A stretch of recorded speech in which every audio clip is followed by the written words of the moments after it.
Hi అండి, welcome to my channel. So ఈరోజు వచ్చేసి పార్ట్ 2 అండి. హెయిర్ స్టైల్ అలా షార్ట్ హెయిర్ ఉన్న వాళ్ళకి 5 పాయలు ఎలా అల్లాలో చూపిద్దామని ఈ హెయిర్ స్టైల్ అయితే రెండు సైడ్లో మనం చేసుకోవచ్చండి. 5 పాయల జడలు చాలా బాగుంటుంది. ఇట్లా షార్ట్ హెయిర్ ఉన్న వాళ్ళకి కొంచెం వాల్యూమ్ ఉన్నట్టుగా కనిపిస్తుంది. సో నార్మల్గా అల్లే బదులు ఇలా 5 పాయలతో అల్లితే చాలా బాగుంటుంది లుక్ అయితే. అందుకే మేము ట్రై చేసాము. ఇది ఫస్ట్ టైం మేము కూడా వేయడము రెండు సైడ్లో. మాకు నిన్న ఐడియా వచ్చింది వేస్తున్నప్పుడు, మరి 4 పాయలే కాకుండా 5 పాయలు తీస్తే ఎలా ఉంటుంది అని అలా ట్రై చేస్తే, సరేలే మీకు కూడా షేర్ చేద్దాం ఈ ఐడియా అని మేము మీకు షేర్ చేస్తున్నామండి. సో ఈ హెయిర్ స్టైల్ కనుక మీకు నచ్చినట్లయితే please do like, share and subscribe. And ఫైనల్గా ఎలా వచ్చిందో చూడండి. అవుట్పుట్ అయితే చాలా బాగా వచ్చింది. అండ్ మేము కొన్ని పిన్స్తో దాన్ని సెక్యూర్ చేసాము.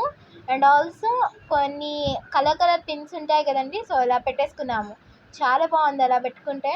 చూడండి మీరు ఫైనల్ అవుట్పుట్. బాయ్.